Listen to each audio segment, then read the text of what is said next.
வணக்கம் அன்பர்களே. அஸ்ட்ரோசிரி சேனல் வாயிலாக நான் உங்கள் அஸ்ட்ராலஜர் டாக்டர் சதீஷ். மகர ராசி அன்பர்களே, சுக்கிர பெயர்ச்சியால் என்ன பலன், எப்படி இருக்கும்? உத்திராடம் 2, 3, 4 நட்சத்திர பாதங்களையும், திருவோணம் 1, 2, 3, 4 நட்சத்திர பாதங்களையும், அவிட்டம் 1, 2 ஆக இந்த 9 நட்சத்திர பாதத்தில் பிறந்தவர்கள் தான் இந்த மகர ராசி அன்பர்கள். பொதுவாக இந்த மகர ராசி என்பர்கள் உழைப்பே உயர்வு என்று சொல்லக்கூடியவர்கள். உழைப்பு தான் தெய்வம், கடவுள் என்று நினைக்கக்கூடியவர்கள். உழைப்புக்கு அப்புறம்தான் மற்றது எல்லாமே என்று நினைக்கக்கூடியவர்கள். தனக்கு இருக்குதோ இல்லையோ மற்றவர்களுக்காக உழைக்கக்கூடிய, அயராத உழைக்கக்கூடிய தன்மை கொண்ட இந்த மகர ராசி என்பர்களுக்கு இந்த சுக்கிர பெயர்ச்சியானது எப்படி இருக்க போகுது, எந்த நன்மையை கொடுக்க போகுது அப்படின்னு பார்க்கும் பொழுது, இந்த சுக்கிரனுங்கிறது யார்? இந்த மகர ராசி என்பர்களுக்கு 5க்கும் 10க்குரியவன். பூர்வ புண்ணிய ஸ்தானத்தின் அதிபதி, பஞ்சமஸ்தானத்தின் அதிபதி, காதல் ஸ்தானத்தின் அதிபதி, அதே சமயத்தில் தொழில் ஸ்தானத்தின் அதிபதி தான் அந்த சுக்கிர பகவான். அந்த சுக்கிரனுங்கிறது மகர ராசி என்பர்களுக்கு ராஜ யோகத்தை தரக்கூடியவன் தான் சுக்கிரன். அப்போ சுக்கிரன் நல்லது நடக்கக்கூடிய தன்மைங்கிறது இயல்பாகவே இந்த மகர ராசிக்கு அமையும். ஸோ அப்பேற்பட்ட சுக்கிர பகவானானது இதுவரை 4ஆம் இடம் என்று சொல்லக்கூடிய சுகஸ்தானத்திலிருந்து இப்போ 5ஆம் இடம் என்று சொல்லக்கூடிய பூர்வ புண்ணிய ஸ்தானத்துக்கு பயிற்சியாகிறார். அப்போ 5ஆம் இடத்தில் சுக்கிர பகவான் ஆட்சி பலத்தோட வலிமையாக இருந்து பலனை கொடுக்க போகிறார். 5ஆம் அதிபதி 5ஆம் இடத்திலேயே ஆட்சி பலத்தோட வலிமையாக, ஸ்தான பலத்தோட வலிமையாக இருந்து பலனை கொடுக்க போகிறார். அப்போ 5ங்கிறது ஒரு அதிர்ஷ்ட ஸ்தானமா இல்லையா? கடவுளினுடைய ஸ்தானம் அப்படின்னு சொல்லுவோம். அப்போ 5ஆம் இடத்தில் பூர்வீகம் இருக்கிறது. பூர்வீகத்தை பற்றிய சிந்தனைகள் இருக்குது. உங்கள் சொந்த ஊருக்கு நீங்கள் சென்று வரக்கூடிய பாக்கியம் இருக்குது. எங்கேயோ வெளிநாட்டில், எங்கேயோ வெளியிடத்தில் இருந்தாலும் இந்த காலகட்டத்தில் பூர்வீகத்துக்கு சென்று அங்கே ஒரு நட்பெயர் எடுக்கக்கூடிய தன்மைங்கிறது இருக்கிறது. அப்போ பூர்வீகம் சார்ந்த விஷயத்தில் இருந்து வந்த பிரச்சனைகளை களைவதற்கு இது ஒரு உகந்த பயிற்சியாகவே இருக்கும். ஏன்னா நிறைய இந்த மகர ராசி என்பவர்களுக்கு இந்த சொத்து பிரச்சனை, பாக பிரச்சனை, அண்ணன் தம்பி, அக்கா தங்கச்சி, இந்த மாதிரி சின்ன சின்ன பிரச்சனைகள் இருந்தாலும் இந்த காலகட்டத்தில் தீர்வு கிடைக்கக்கூடிய ஒரு காலகட்டமாக இந்த மகரத்துக்கு நிச்சயமாக அமையும். அதே சமயத்தில் 5ஆம் இடம் என்பது குலதெய்வம். அந்த குலதெய்வத்தினுடைய அருளாசி பரிபூர்ணமாக இருக்கிறது அப்படின்னு நான் எடுத்துக்குவேன். அப்போ குலதெய்வ வழிபாடு, கோயில் திருப்பணிகள் தன்னை ஈடுபடுத்தி கொள்வது, அதற்காக முன்னின்று நடத்துவது, இது எல்லாமே சிறப்பு பெறக்கூடிய ஒரு காலகட்டம். 5ஆம் இடம் என்பது குழந்தையை குறிக்கக்கூடிய அமைப்பு. அந்த குழந்தைகள் நன்றாக இருக்க போகிறார்கள். ஏன்னா 5க்குரியவன் வலிமை பெறுகின்ற காரணம்.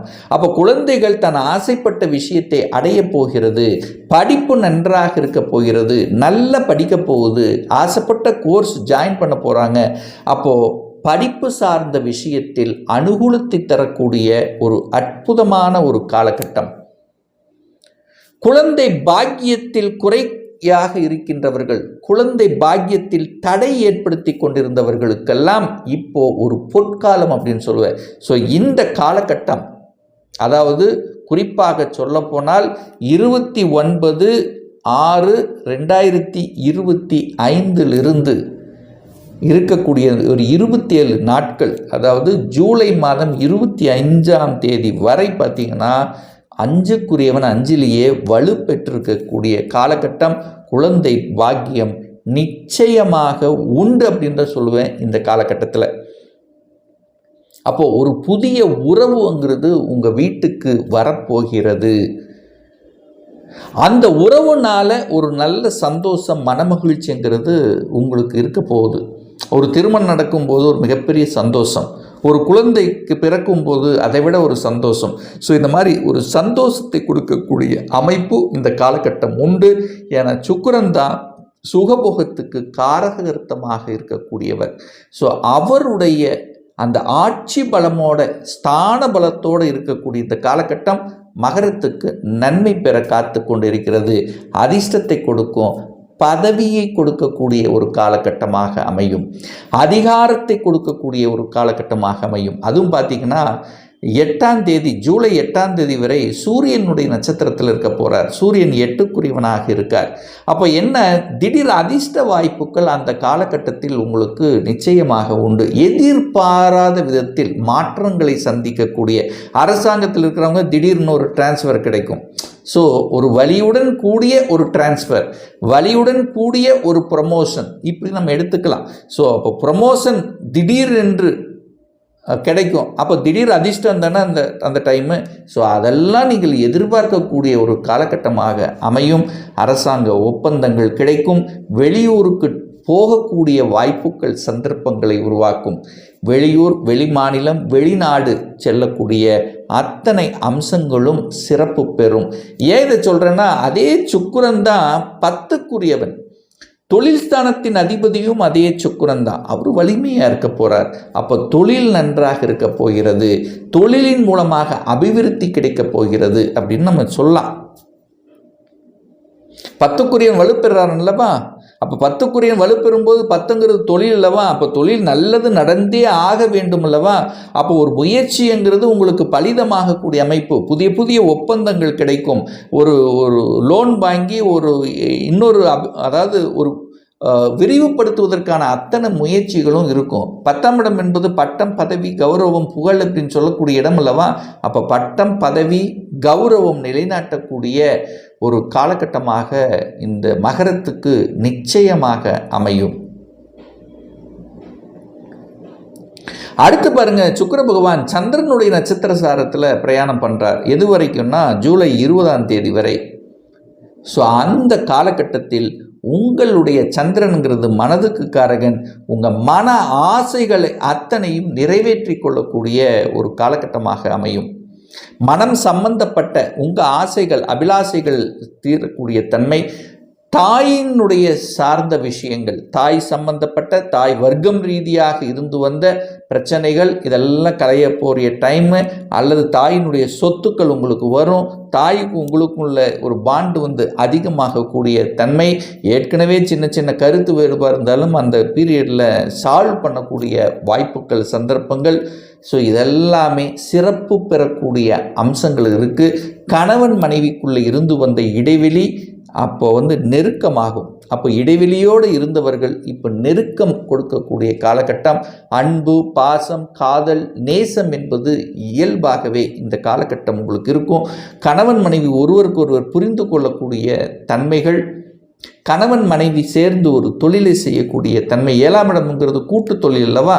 அந்த 7க்குரிய வந்த சந்திரன். அப்போ கூட்டு தொழில் சார்ந்த எண்ணங்கள், ஏற்கனவே கூட்டு தொழில் இருக்கின்றவர்களுக்கும் ஒரு நல்ல தன்மை கொடுக்கக்கூடிய அமைப்புகள், இதெல்லாமே சிறப்பு. 7ஆம் இடம் சமூகம். நீங்கள் யாரை மீட் பண்ணுகிறீர்களோ அவர்கள் மூலமாக நல்லவைகள். 7ஆம் இடம் என்பது நண்பர்கள், புதிய நண்பர்கள், புதிய உறவுகள், அது ஒரு நண்பர் கனெக்டிவிட்டி அப்படிங்கிறது இருக்கும். நெடுநாட்களாக ஒரு ஸ்கூல் டேஸில் இருந்த நண்பர்களுக்கு கூட அந்த பீரியடில் நீங்கள் பார்க்கக்கூடிய தன்மை. அவர்கள் மூலமாக உங்கள் தொழிலோ அல்லது மற்ற விஷயத்திலோ சில நன்மைகள் நடக்கக்கூடிய வாய்ப்புகளையும் சந்தர்ப்பங்களையும் நிச்சயமாக உருவாக்கும். அடுத்ததாக பார்த்தீங்கன்னா, சுக்கிரன் செவ்வாயினுடைய நட்சத்திர சாரத்தில் பிரயாணம் பண்ணுறார். அதாவது ஜூலை மாதம் 20ஆம் தேதிக்கு அப்புறம் பார்த்தீங்கன்னா செவ்வாயினுடைய நட்சத்திர சாரம். அந்த செவ்வாய்ங்கிறது உங்கள் ஜாதகப்படி யாருன்னா 4க்குரியவன், சுகத்தை கொடுக்கக்கூடியவன், வீடு, வண்டி, வாகனத்தை குறிக்கக்கூடியவன் அந்த செவ்வாய். ஸோ அந்த நட்சத்திர சாரத்தில் பிரயாணம் பண்ணும்போது நிச்சயமாக உங்கள் மனதில் ஒரு வீடு வாங்கணும் அப்படிங்கிற எண்ணத்தை தோற்றுவிக்கும். அப்போ ஒரு புதிய வீடு வாங்குவதற்கு உகந்ததா? உகந்தது. ஏன் உகந்தது அப்படின்னு சொல்கிறேன்னா, அந்த வீட்டுக்கு காரக கிரகம் வலுப்பெறார்.